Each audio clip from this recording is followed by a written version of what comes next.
स्वस्ति श्री गणेशाय नमः।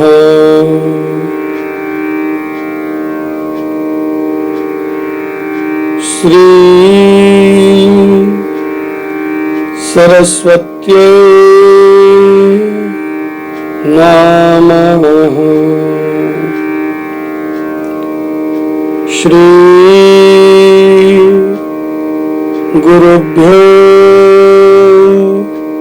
नमः। ओम नमो भगवते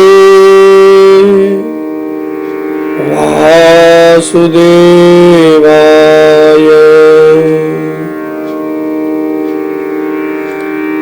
नारायणं नमस्कृत्य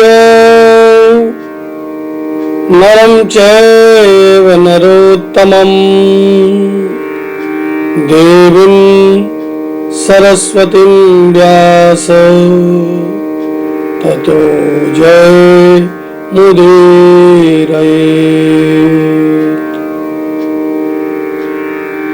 कृष्णाय वासुदेवाय हरये परमात्मने प्रणतक्लेशनाशाय गोविन्दाय नमो नमः। सच्चिदानन्दरूपाय विश्वोत्पत्त्यादिहेतवे तापत्रय विनाशाय श्रीकृष्णाय वयं नमः। बालकृष्णलाल की जय। कार्तिक महात्मा की जय।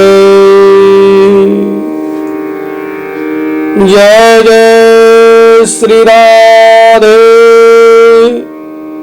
जय जय श्री राधे। जय जय जय जय जय जय श्री राधे श्याम। सभी को जय श्री राधे, जय श्री राम। आइए कार्तिक मास महात्मा के 27वें अध्याय की कथा ध्यान पूर्वक श्रवण करें। आगे की कथा सुनाते हुए सूत जी कहने लगे कि हे ऋषियों, इस प्रकार वह राक्षस और पिशाचिनी घूमते फिरते नर्मदा नदी के तट पर एक वट वृक्ष के नीचे ठहर गए। उस वट वृक्ष पर एक गुरु निंदक ब्रह्म राक्षस भी रहता था। उन दोनों को देखकर ब्रह्म राक्षस कहने लगा, अरे तुम कौन हो और किस पाप के कारण इस दशा को प्राप्त हुए हो? तब राक्षस रूपधारी राजा ने अपना तथा पिशाचिनी का संपूर्ण वृत्तांत सुनाया और फिर उस ब्रह्म राक्षस से कहा, तुम भी अपना वृत्तांत सुनाओ। तब ब्रह्म राक्षस कहने लगा, हे मित्र, बहुत समय पहले मगध देश में प्रवीण सोमदत्त नाम का एक ब्राह्मण था। मैं ही था। मैंने अपने को बड़ा भारी विद्वान और महान मानकर अभिमानवश गुरु का अपमान किया और उसी पाप के कारण मैं इस योनि को प्राप्त हुआ हूँ। इस जन्म में भूख से पीड़ित होकर मैंने अनेक ब्राह्मण खा डाले हैं। गुरु का अपमान करने के कारण ये ब्रह्म राक्षस की योनि प्राप्त होती है। यह बात मैंने भली भांति जान ली है। तब कलमासपात ने पूछा, हे मित्र, गुरु की कोटि में कौन कौन आते हैं? कौन कौन गुरु कहलाते हैं? गुरु की श्रेणी में कौन कौन आते हैं, मुझे बतलाओ।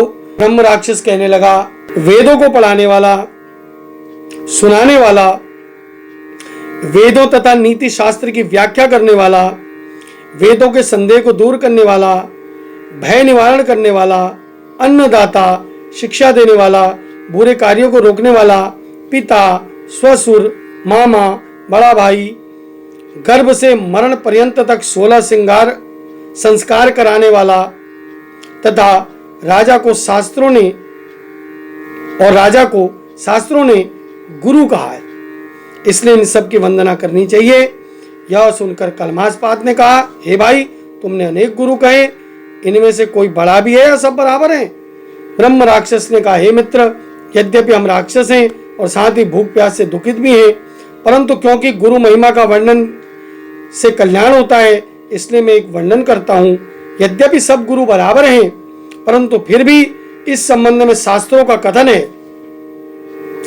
वेद तथा मंत्रों का उपदेश कराने वाला, धर्म शास्त्रों तथा पुराणों का व्याख्याता तथा उपदेशकर्ता, ये विशेष गुरु माने गए हैं। इनमें से प्रमुख गुरु वह है जो देव पूजन करावे, देव पूजा का फल बदलावे और गुप्त मंत्र का उपदेश दे। ब्रह्म राक्षस ने अपने राक्षस बनने की कथा सुनाते हुए कहा कि मैंने धर्म, अर्थ, काम, मोक्ष देने वाले सभी पुराण गौतम ऋषि सुने थे। एक समय में शिव जी का पूजन कर रहा था, उसी समय गौतम ऋषि वहां पर आए। मैं पूजन में लगा रहा, खड़े होकर मैंने उनको प्रणाम नहीं किया और गुरु उपमान के कारण भगवान शिव ने मुझे श्राप देकर ब्रह्म राक्षस बना दिया। यह कथा सुनाते हुए सूत जी ने कहा, हे ऋषियों, इस प्रकार गुरु की महिमा का वर्णन करने तथा सुनने से उन तीनों के पाप नष्ट हो गए। उसी समय उन्होंने कुछ दूर पर गर्ग मुनि को जाते हुए देखा। तब पिशाचिनी और दोनों राक्षसों ने अपना भोजन जान दोनों हाथ उठाकर उनकी ओर दौड़े, परंतु गर्ग मुनि के द्वारा शिव जी का नाम लिए जाने पर उनके समीप न जाकर पिशाचिनी दूर से कहने लगी, हे महात्मन, आपको नमस्कार है। और हमने कितने ही ब्राह्मण खा डाले, परंतु महादेव जी का नाम स्मरण करने के कारण आप सुरक्षित हैं। गर्ग मुनि ने तुलसी युक्त जल से उसका अभिषेक किया। उस जल का स्पर्श होते ही तीनों राक्षस योनि से मुक्त होकर देव रूप हो गए। ब्राह्मणी और सोमदत्त विष्णु रूप होकर गर्ग मुनि की स्तुति करने के बाद विष्णु लोक को चले गए। उन दोनों ने बैकुंठ जाने के पश्चात श्राप मुक्त राजा कलमासपाद सोच में पड़ गया। उसको इस प्रकार शोक में निमग्न देखकर गुप्त रूप से सरस्वती जी बोली, हे राजन, तुम किसी प्रकार की चिंता मत करो। राज्य सुख भोगने के बाद अंत में तुम्हें भी विष्णु लोक की प्राप्ति होगी। इन वचनों को सुनकर राजा कलमासपाद हर्षित हुआ। राजा ने अपने गुरु का स्मरण किया, गर्ग मुनि को प्रणाम करके गंगा की स्तुति की। इसके बाद राजा भगवान विष्णु का स्मरण करता हुआ काशी चला गया। काशी में 6 मास रहकर राजा गंगा जी में स्नान और विश्वनाथ महादेव के दर्शन करते हुए आनंद को प्राप्त करता रहा और प्रसन्नता पूर्वक अपने राज्य में आया।